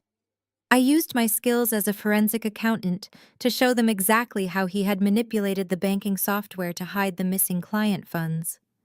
I mapped out the complex web of dummy corporations he used to wash the money across international borders. The lead investigator, a sharp woman with tired eyes, shook her head in sheer disbelief at Preston's monumental arrogance. She told me that white-collar criminals usually build intricate firewalls to protect themselves, but Preston had essentially painted a giant neon target on his own back by trying to extort a lottery winner through international wires. The FBI quietly secured federal warrants for all of Preston's corporate and personal accounts. They froze his assets and began preparing the indictments. The net was fully woven and ready to drop. As the date of the anniversary gala rapidly approached, I turned my full attention to the historic country club my parents had booked for their celebration. I knew the social hierarchy of Atlanta very well, and I knew that even the most prestigious institutions often hid dark financial secrets behind their ivy-covered brick walls. I assigned my forensic accounting team to dig deep into the country club's operational holdings. It did not take long to find the rot hidden beneath the surface. The club was completely drowning in operational debt. The board of directors had mismanaged their pension funds for years, and the property was heavily leveraged with a private commercial banking group.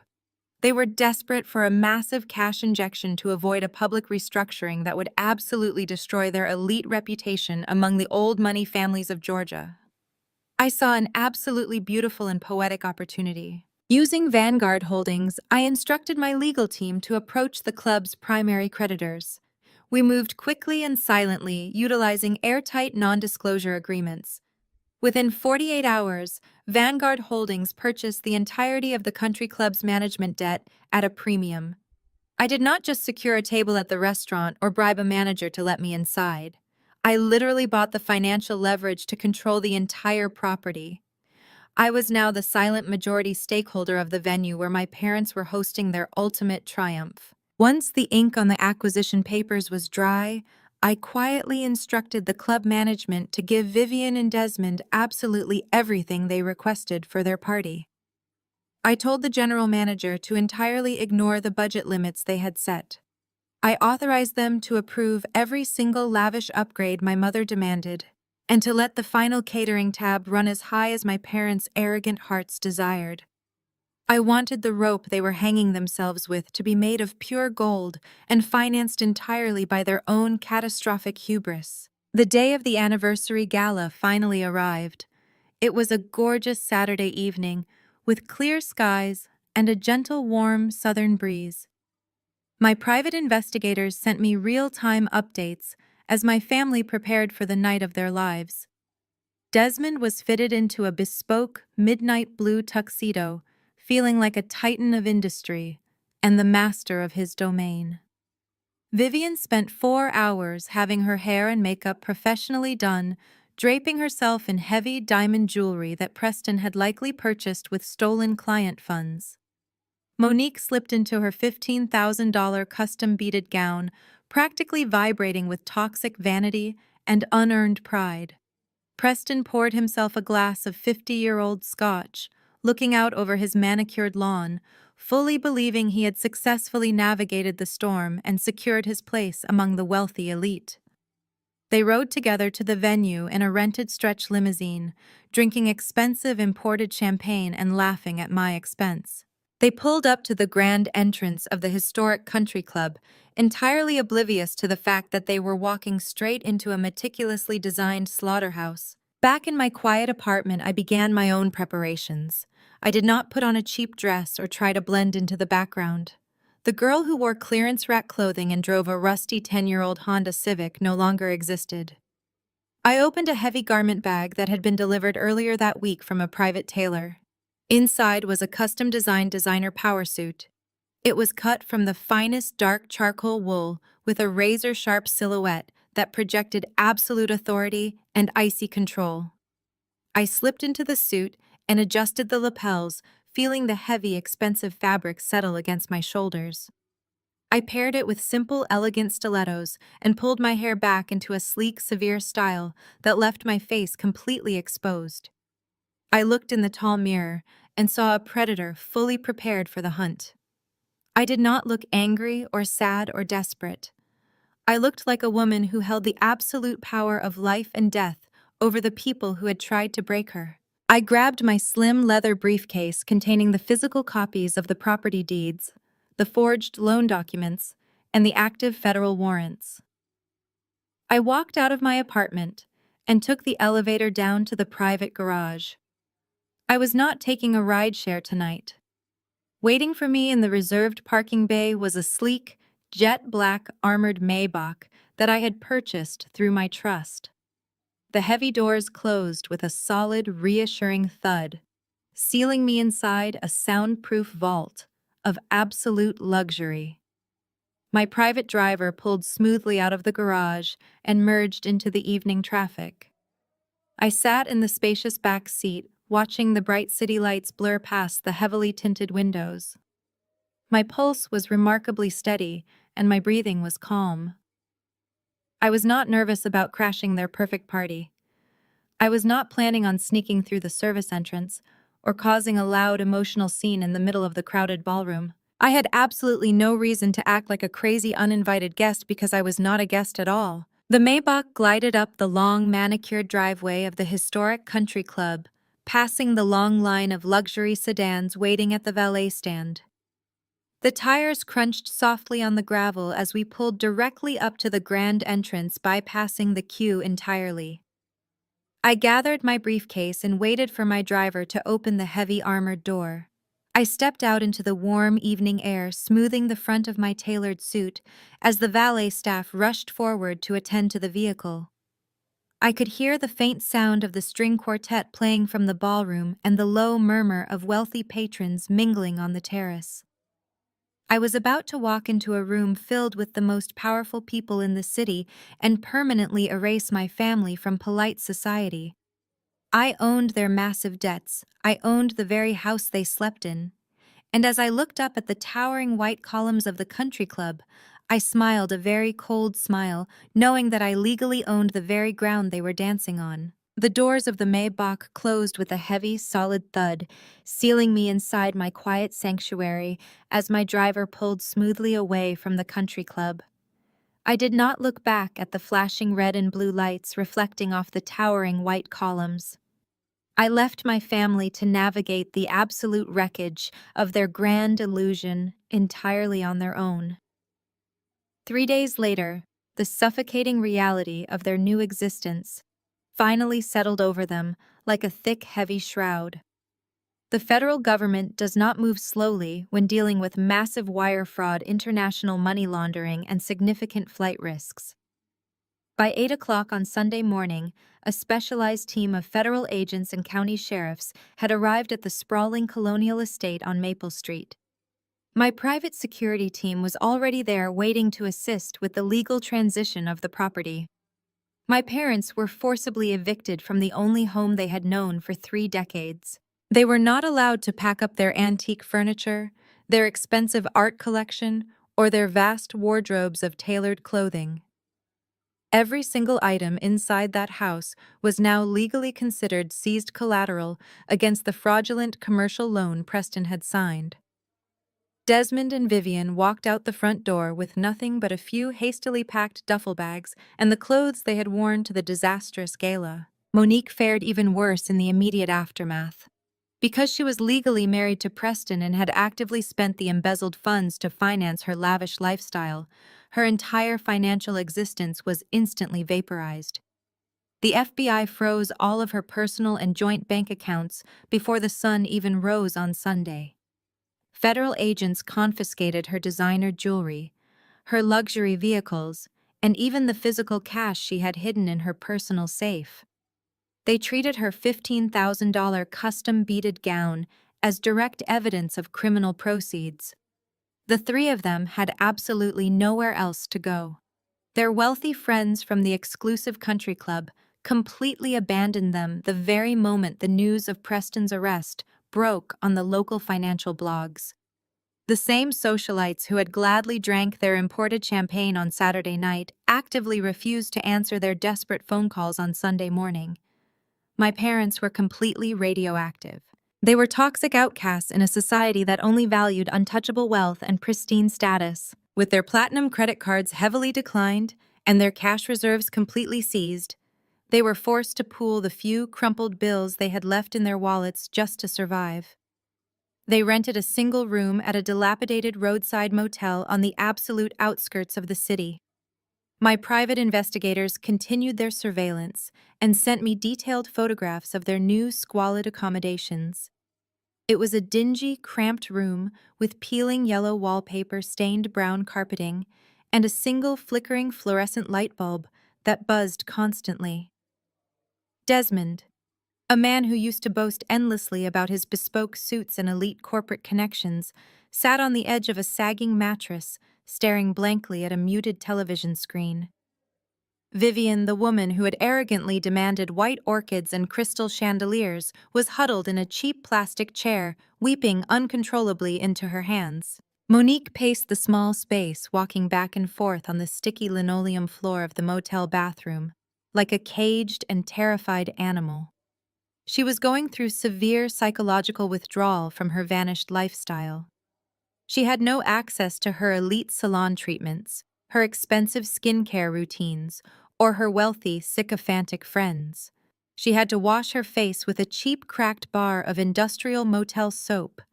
She was completely stripped of the unearned superiority and toxic vanity she had wielded against me since childhood. Desmond tried to call his former golf buddies, begging for a small personal loan, but his number had already been blocked by every single person he considered a peer. Vivian tried to contact her elite event planners to see if she could get a partial refund on the gala floral arrangements, but the planners simply laughed at her and hung up the phone. They were truly, utterly alone. Desperation breeds a very specific kind of madness, and by the third day, the reality of their absolute destitution broke whatever remaining pride they possessed. They realized that no one in the world was coming to save them except the daughter they had thrown away. They managed to scrape together enough loose change to hire a cheap, heavily dented cab ride into the city. They did not go to a legal aid clinic or a public homeless shelter. They came directly to me.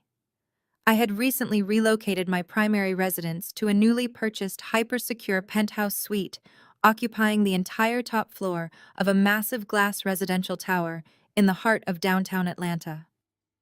It was a sprawling fortress of modern luxury protected by elite private security teams, biometric retina scanners, and reinforced steel elevator doors.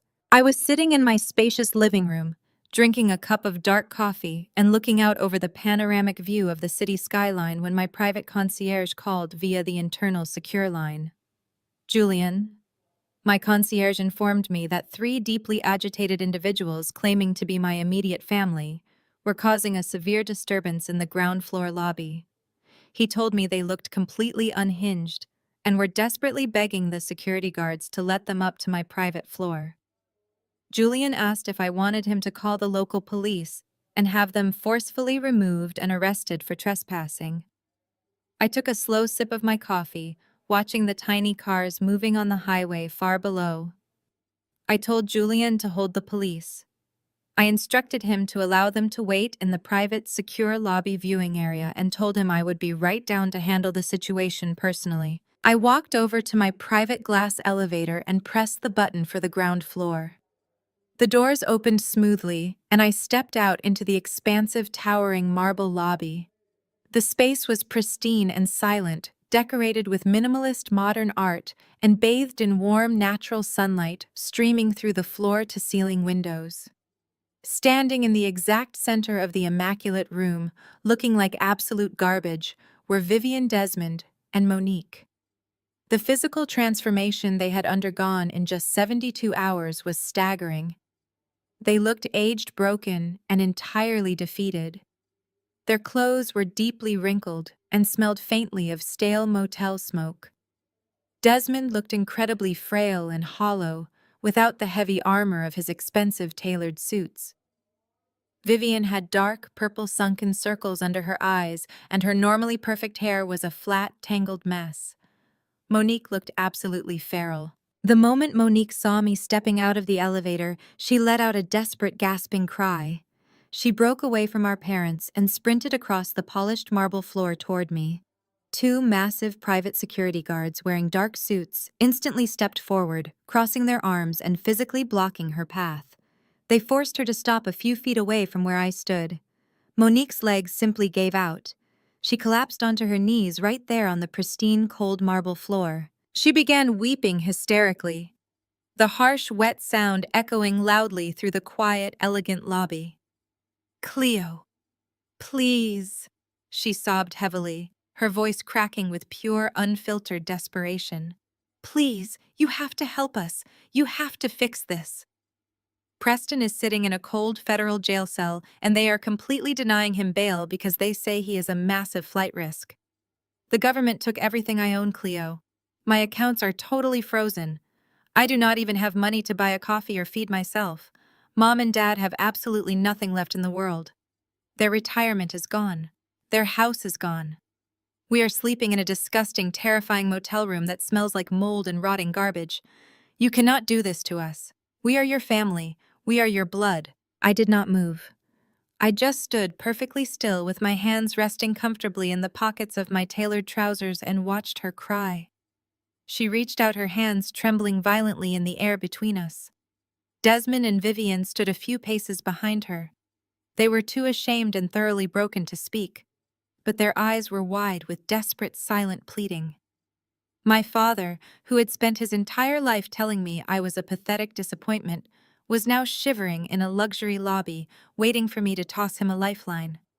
My mother, who had actively burned my college acceptance letters to protect Monique, was staring at me with the terrified eyes of a trapped prey animal. Monique continued to wail, begging me to magically undo the absolute devastation I had meticulously orchestrated. I know we made mistakes, Cleo, she cried, tears and running mascara streaming down her face and dripping onto the collar of her dirty shirt. I know we were hard on you when we were growing up, but that was just tough love. We always wanted the best for you. We can fix all of this right now. Just drop the civil lawsuit against us. Sign the legal paperwork to release the federal hold on Preston's firm. Just give us the $60 million from your lottery ticket, and we can all start over together. She was bargaining with a frantic, delusional intensity completely disconnected from the reality of the crimes her husband had committed. We can buy back the Maple Street house, she babbled, her words tumbling over each other in her rush to convince me. We will give you the master bedroom, Cleo. We will treat you like the true head of the family. You can live with us, and we will take care of you. We can use the lottery cash to hire Preston, the absolute best federal defense lawyers in the country.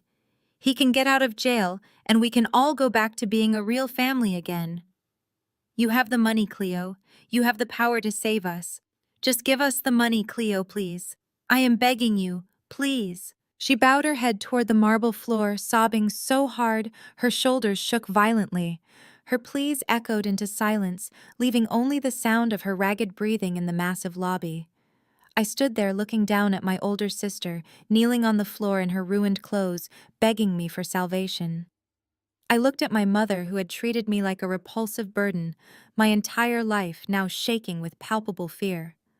I looked at my father, who had built his entire identity on dominating others, now waiting helplessly for me to rescue him from the gutter. I felt no anger anymore. The burning rage that had fueled me for months had completely evaporated. I felt no sorrow or pity or residual familial obligation. I felt nothing but absolute cold, total indifference. They were strangers to me. They were a bad memory that I had finally excised from my life. I tilted my head slightly and looked at Monique with perfectly dead eyes. I let the silence stretch out for a long, agonizing moment, allowing her desperate sobs to slowly taper off. She looked up at me with red, swollen, bloodshot eyes, desperately waiting for a shred of empathy or forgiveness that simply did not exist inside me. I leaned forward slightly, shifting my weight, and looked at the three of them with a calm, unblinking stare. I spoke in a very quiet, very flat voice that carried effortlessly across the marble floor. You still think there is money left? The silence that followed my question was absolute. It hung in the cold air of the luxury lobby like a physical weight pressing down on their shoulders. Monique stopped crying. She just stared up at me from her knees, her mouth slightly open, her mascara-stained eyes blinking in slow, terrified confusion. Desmond took a shaky step forward, his hands trembling at his sides. "What are you talking about, Cleo?" he demanded, trying to summon his old, authoritative voice, but failing miserably. It sounded weak and hollow. "You won $120 million. We filed the lawsuit. The courts froze the assets. It is sitting in a holding account." I signaled to my private concierge, Julian, who was standing discreetly near the security desk. He immediately walked over, carrying a thick, heavy black leather binder. He handed it to me with a respectful nod and stepped back. I held the heavy binder in my hands, feeling the satisfying weight of their total destruction. I looked at my father, watching the desperate, greedy hope still flickering in his eyes. I held the binder out to him. He hesitated for a second before reaching out and taking it, his hands shaking so badly he almost dropped it. "Open it," I commanded, my voice perfectly calm and even. Desmond fumbled with the metal clasps and flipped the binder open. Vivian crowded in next to him, peering over his shoulder with wide, terrified eyes. Monique slowly pushed herself up off the cold marble floor, leaning against my father's arm to look at the thick stacks of legal documents inside. "Dad, you said the ticket was yours?" I said, watching their eyes dart across the complex legal jargon. "You sat in my cheap apartment and you told me that I was a failure who did not deserve that money. You said you were going to take it from me because I was too stupid to know what to do with it. So I made absolutely sure that neither of us got it." Desmond flipped rapidly through the pages, his breathing becoming shallow and erratic. "This is a trust document," he whispered, his voice cracking. "What did you do, Cleo? What is this?" "It is an irrevocable nonprofit foundation," I explained, pacing slowly in front of them, my stilettos clicking softly on the marble. The day after I claimed the winning ticket, I completely bypassed standard wealth management firms because I knew exactly what Preston would try to do. Instead, I hired a team of the most ruthless and elite trust lawyers in the country. I instructed them to take $119 million of my winnings and transfer it directly into a fully locked, impenetrable, irrevocable trust. Monique let out a soft whimpering sound, her eyes scanning the summary page. "What does irrevocable mean?" she asked, her voice barely a whisper. "It means the money is gone, Monique," I said, stopping to look directly into her terrified eyes. "It means it cannot be altered, amended, or revoked by anyone under any circumstances. It means that even I do not have access to the principal. I surrendered all ownership and control of the funds the moment the transfer was executed. The foundation is governed by a strict independent board of directors, and the funds are legally locked away forever." Vivian grabbed Desmond's arm, her fingers digging into his wrinkled shirt. "But the lawsuit," she stammered. "Preston said the lawsuit would freeze the assets and force a settlement.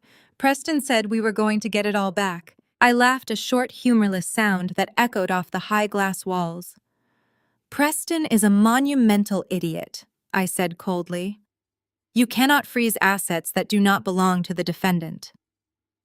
By the time Preston filed his ridiculous, frivolous lawsuit claiming he bought the ticket, the money was already gone. It was already legally transferred to a protected nonprofit entity. "Your lawsuit is currently targeting an empty bank account. You mortgaged your massive paid-off estate to a shadow lender to fund a legal battle for a treasure chest that had already been completely emptied." Desmond's face turned an alarming shade of gray. He gripped the edges of the binder, his knuckles turning white as he stared at the mission statement printed on the first page. "What is this foundation?" he gasped, struggling to draw breath. "What did you do with the money?" I smiled, a deeply satisfied smile. "I thought you would appreciate the profound poetry of the investment," I said. "The foundation is dedicated exclusively to providing elite legal aid and comprehensive financial recovery resources for Black women who are facing domestic and financial abuse. It is a massive, limitless war chest, designed specifically to utterly destroy predatory men, exactly like Preston, and controlling arrogant men, exactly like you, Dad. The money you thought you were going to steal to fund your country club lifestyle is currently being used to permanently dismantle the exact systems of power you both worshipped." Monique let out a sharp, agonizing wail, holding her hands over her ears as if trying to physically block out my words. "But you kept some," she cried desperately. "You have to have kept some. Look at this building. Look at your clothes. You are rich, Cleo. You have to help us." "I kept exactly $1 million, I replied, my voice dropping to a flat, indifferent tone. $1 million was just enough to pay the initial tax liabilities, buy this hyper-secure penthouse in cash, and fully fund the startup costs for my own independent forensic accounting firm. My business is already profitable, and my living expenses are minimal. The remaining $119 million is completely untouchable. You can continue to sue me for the next 50 years if you want to. You can drag me into every civil court in the state. But the money is gone. You destroyed your entire lives. You lost your house. You lost your wealth, and your husband is going to federal prison, all for absolutely nothing." The sheer crushing weight of the reality finally broke them. It did not happen slowly. It happened all at once, a total, catastrophic, systemic failure of their shared delusion. Desmond let out a horrible, strangled gasp. The heavy leather binder slipped from his trembling hands and hit the marble floor with a loud, echoing thud. He clutched his chest, his face contorting in sudden, severe agony. He stumbled backward, his legs giving out completely, and collapsed onto the hard stone floor, struggling desperately to breathe as a massive panic attack seized his entire body. Vivian screamed, dropping to her knees beside him. "Desmond!" she shrieked, grabbing his face. "Desmond, look at me! Somebody help him! Please, somebody help him!" Monique did not even look at our father. She was entirely consumed by the horrifying realization of her own inescapable future. The reality of her situation hit her with the force of a freight train. Preston was never coming home. The federal government was going to seize every single asset tied to his name to pay restitution to his victims. She had no college degree. She had no marketable skills. She had never worked a single hard day in her entire pampered, privileged life. She had spent 32 years mocking my ambition and relying entirely on the financial success of a criminal. "I have to work," Monique whispered, staring blankly at the floor, her eyes wide with sheer, unadulterated terror. "I have to get a job. I do not know how to do anything. They are going to make me work at a grocery store. They are going to make me clean floors. I cannot do it, Cleo. I cannot be poor. I cannot be like those people." She began to hyperventilate, clawing at her own face, her perfectly manicured nails leaving angry red scratches across her cheeks. She fell forward, curling into a tight fetal position on the marble floor, sobbing and screaming in pure, unhinged agony. She was mourning the permanent death of her golden child status. She was mourning the end of the only identity she had ever known. She was crying for the absolute loss of her superiority, because without Preston's stolen money, she was nothing but an empty shell of a human being, facing a lifetime of minimum wage labor just to keep from starving on the streets. Vivian looked up at me from where she knelt beside my gasping father. The arrogance and cruelty that had defined her entire existence had been completely scrubbed away, leaving only a pathetic, terrified old woman. She released Desmond and crawled across the floor toward me. She reached out with her trembling hands, desperately trying to grab the hem of my tailored trousers. "Cleo, please," Vivian begged, her voice cracking and breaking into a pathetic whine. "Please forgive us. We were wrong. We were so wrong about you. You are our daughter. You are my little girl. Please do not leave us like this. We have nothing. We have absolutely nothing. I am so sorry, Cleo. I am so sorry for everything." I looked down at the woman who had spent my entire childhood making sure I felt entirely worthless. The woman who had deliberately sabotaged my future just to ensure my sister remained the sole pride of the family. I looked at the father who was currently gasping for air on the floor, the man who had always told me I was a massive disappointment and tried to steal everything I had. I looked at the sister who was currently screaming in terror at the prospect of having to live like a normal human being and work a real job. I took a slow, deliberate step backward, ensuring that my mother's grasping fingers met only empty air. She fell forward, her hands slapping against the cold marble right where my shoes had just been. I looked down at the three of them writhing and weeping on the floor of my lobby. I felt absolutely no guilt. I felt no lingering attachment. I felt only the profound, pristine silence of complete liberation. My entire life had been defined by their cruelty and my desperate need to escape it. Now they were trapped in a cage of their own making, locked in a prison of poverty and shame that they had eagerly built with their own bare hands. They had tried to bury me, but they had only succeeded in digging their own graves. "Happy birthday to me," I whispered, my voice perfectly calm and totally devoid of any emotion. I turned my back on them and walked slowly toward my private glass elevator. I did not rush. I did not look over my shoulder. I stepped inside the elevator carriage and pressed the button for the penthouse. The heavy reinforced steel doors began to slide shut. Through the narrowing gap, I watched my toxic family thrashing in the wreckage of their own making. I watched Vivian sobbing into the floor. I watched Desmond clutching his chest, his face purple and wet with tears. I watched Monique screaming at a future she could no longer buy her way out of, tearing her hair and wailing like a banshee. The doors sealed shut with a soft, quiet click, instantly cutting off the sounds of their suffering. The elevator began its smooth, silent ascent, carrying me upward toward my quiet, beautiful, empty penthouse, leaving them trapped in the absolute darkness of their own creation. The ultimate lesson from this story is that true security comes from independence, not from toxic family ties. It teaches us that setting firm boundaries against manipulation and financial abuse isn't cruel. It is absolutely necessary for your survival. When toxic relatives value money and status over authentic love, the most powerful response isn't trying to change them, but walking away to build your own thriving reality. You owe nothing to those who only view you as an asset to exploit. Share your experiences with setting family boundaries in the comments below, and hit subscribe for more empowering stories.